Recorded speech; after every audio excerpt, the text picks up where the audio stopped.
નમસ્કાર દર્શક મિત્રો, હું છું શ્યામલ મહેતા. આપ જોઈ રહ્યા છો બાજ નજર. મિત્રો, આપણે સૌ જાણીએ છીએ કે હાલમાં મધ્ય પૂર્વ એટલે કે મિડલ ઇસ્ટમાં અમેરિકા, ઇઝરાયલ અને ઈરાન વચ્ચે ભીષણ યુદ્ધ ચાલી રહ્યું છે. ખૂબ ખાના ખરાબી સર્જી રહ્યું છે અને તેની વૈશ્વિક અસરો પડી રહી છે. આની કેટલીક અસરો ભારત પર પડી રહી છે અને ભવિષ્યમાં પડવાની પણ છે. તો આજે આપણે તે બાબતે ચર્ચા કરીશું. યુદ્ધ હંમેશા વિધ્વંસક હોય છે.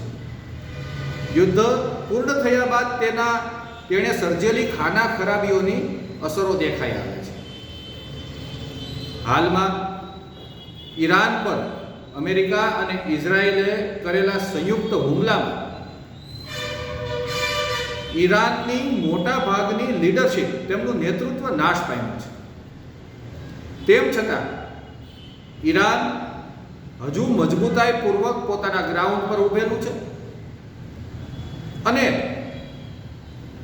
એક ઘાંઘો થયેલો વ્યક્તિ જેમ અંધાધૂંધી સર્જે તેમ ઈરાન, અમેરિકા, ઇઝરાયલ સહિત જે લોકો યુદ્ધમાં સામેલ નથી પરંતુ અમેરિકાના સહયોગીઓ છે તેમના પર પણ હુમલાઓ કરી રહી છે. મિડલ ઇસ્ટના અનેક દેશો તેમાં સામેલ છે, તુર્કી સામેલ છે. તેમના પર તે હુમલાઓ કરી નવા દુશ્મનો સર્જી રહ્યું છે.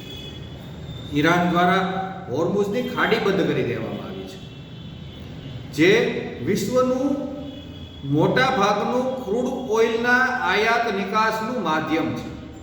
ગલ્ફના દેશોમાંથી અહીંયાથી આ રસ્તેથી ક્રૂડ ઓઇલ વિવિધ દેશોમાં પહોંચે છે.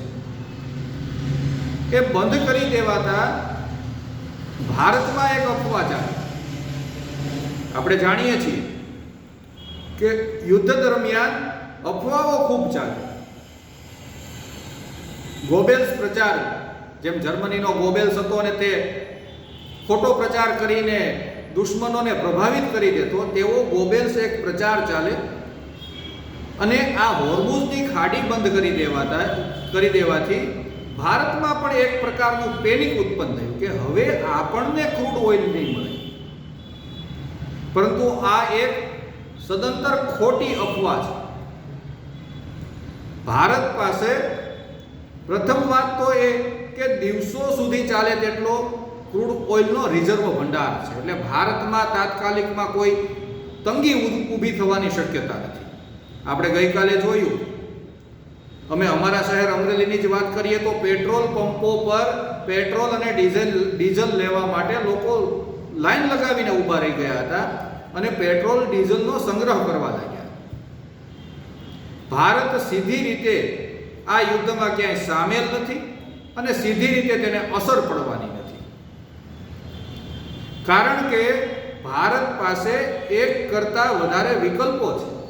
હોર્મુઝની ખાડીમાંથી જે ક્રૂડ ઓઇલ આવે છે તે સાચી વાત છે કે તેના કારણે વિશ્વના અનેક દેશોને તેની અસર થશે. ત્યાંથી એક પુરવઠો આવતો અટકશે.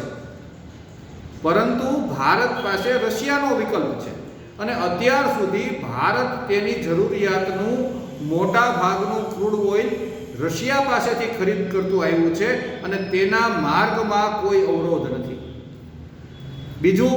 બીજો રસ્તો વેનેઝુએલાનો છે. ત્યાંથી પણ ક્રૂડ ઓઇલ નીકળે છે, તેને પણ આ રસ્તો અવરોધ કરતો નથી. તેના અનેક બીજા માર્ગો હોય છે જે કદાચ લાંબા છે. તેના કારણે એક વાત બની શકે કે પેટ્રોલ, ડીઝલ કે ક્રૂડ ઓઇલ મોંઘું થઈ શકે પરંતુ ના મળી શકે તેવી કોઈ શક્યતા નથી. એટલે આવી અફવાઓ પર બિલકુલ ધ્યાન આપવાની જરૂર નથી, બિલકુલ તણાવમાં આવી જવાની જરૂર નથી અને પેટ્રોલ પંપો પર લાઈનો લગાવી દેવાની જરૂર નથી. આવી તો ઘણી અફવાઓ આવે. જ્યારે યુદ્ધ થાય, કોઈ પણ દેશો વચ્ચે થતું હોય, તેની અસરો આપણે કહ્યું તેમ ખૂબ વિધ્વંસક હોય છે, ખૂબ ખાના ખરાબી સર્જે તેવી હોય છે. પરંતુ અત્યારે હજુ યુદ્ધ ચાલી રહ્યું છે, તેનો આંકડો તેણે જે વિનાશ કર્યો છે તે તો યુદ્ધ પછી ખબર પડશે. અને ભારત, આપણે પહેલા કહ્યું તેમ, ભારત સીધી રીતે આ યુદ્ધમાં ક્યાંય સામેલ નથી. ભારત પાસે ક્રૂડ ઓઇલ મેળવવાના અનેક અન્ય વિકલ્પો છે, રસ્તાઓ છે. રહી વાત ભાવ વધારાની, તો અત્યારે થોડો ઘણો ભાવ વધારો થઈ શકે છે, પરંતુ ભારત પાસે રશિયન ક્રૂડ ઓઇલનો વિકલ્પ હોવાથી ભારતને આની ખૂબ માઠી અસરો થવાની સંભાવનાઓ નહીવત છે. પછી રશિયા તેનો ભાવ વધારે તો વસ્તુ અલગ છે, પરંતુ હાલ તુરંત ભારતને કોઈ પણ પ્રકારનું ટેન્શન કે પેનિક લેવાની જરૂર નથી. એટલે આવી બધી વાતો તો યુદ્ધ દરમિયાન ચાલતી હોય છે. યુદ્ધ એક અફવાઓનું પણ એક અલગથી બજાર આવી બાબતોમાં ગરમ થઈ ગયેલું હોય છે. આને ગોબેલ્સ પ્રચાર કહેવાય છે. બીજા વિશ્વયુદ્ધ વખતે જર્મનીનો એક આવો ગોબેલ્સ નામનો માણસ હતો અને તે ખોટો પ્રચાર કરતો હતો, અને યુદ્ધ દરમિયાન સોશિયલ મીડિયાના માધ્યમથી જે તે દેશમાં પણ, ભારત હોય તો ભારતમાં પણ, અનેક લોકો આવી પરપીડન વૃત્તિ ધરાવતા હોય છે. તેઓ આવું અવનવો પ્રચાર કર્યા કરે છે. એટલે ભારતને સીધી રીતે આ યુદ્ધ અસર કરતા નથી, પરંતુ આની વૈશ્વિક અસરો જે ભવિષ્યમાં પડશે,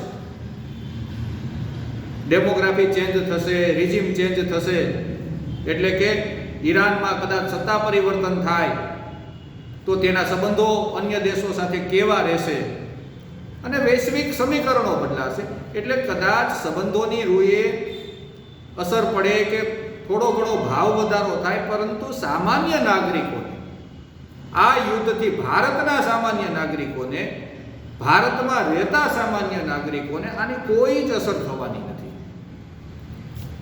એ લોકોને અસર થશે કે જે અત્યારે મિડલ ઈસ્ટમાં ફસાયેલા છે, એ લોકોને અસર છે કે જેમને યુરોપ કે અન્ય દેશોમાં જવું છે, કે તેમને વિમાન માર્ગે સફર કરવી છે, તે લોકોને અસર થશે કે તેમનું કામ વિલંબમાં પડી શકે, અન્ય માર્ગોથી તેમને જવું પડે. ભવિષ્યમાં આ યુદ્ધને કારણે થોડી ઘણી મોંઘવારી વધી શકે, કારણ કે યુદ્ધો થાય એટલે શેર બજાર ડાઉન થાય છે, અન્ય ભાવ વધારાઓ થાય છે. હવે ઈરાન જે રીતે અન્ય દેશોને ટાર્ગેટ કરીને, ગલ્ફના ખાસ કરીને દેશોને ટાર્ગેટ કરીને હુમલાઓ કરી રહ્યું છે, તો તેમાં પેટ્રોલ, ડીઝલ કે ક્રૂડ ઓઇલની ઉત્પાદન સ્થાનોને નિશાન બનાવી શકે છે. જેવું સદ્દામ હુસેને એકવાર કરેલું કે અમેરિકાના સાથેના યુદ્ધ વખતે તેલના કૂવાઓ સળગાવી દીધેલા, તેવું બની શકે છે. તેના કારણે માત્ર ભાવ વધારો થાય. અને આપણે અગાઉ કહ્યું તેમ કે આપણી પાસે રશિયાનો વિકલ્પ છે. એક અફવા એવી પણ ચાલેલી કે ડોનાલ્ડ ટ્રમ્પે એમ કહી દીધું કે ભારત રશિયા પાસેથી ક્રૂડ ઓઇલ ખરીદવાનું નથી, પરંતુ આવા કોઈ કરાર થયા નથી. ભારત હજુ પણ રશિયા પાસેથી ખરીદી કરે છે. ભારતનો અમેરિકા સાથે કોઈ વેપાર કરાર હજુ સુધી થયો નથી, માત્ર જાહેરાત થઈ છે. એટલે ટેરિફની બાબતમાં પણ એવું જ છે. જ્યાં સુધી તે ઓન પેપર ના થાય ત્યાં સુધી ભારતે પણ કોઈ ચિંતા કરવાની જરૂર નથી. ભારત પાસે અનેક વિકલ્પો ઉપલબ્ધ છે. એટલે પેટ્રોલ પંપો પાસે લાઈનો લગાવીને કે કોઈ પણ પ્રકારના માનસિક દબાવમાં આવી જવાની ભારતના લોકોએ બિલકુલ જરૂર નથી. જય હિન્દ, જય ભારત.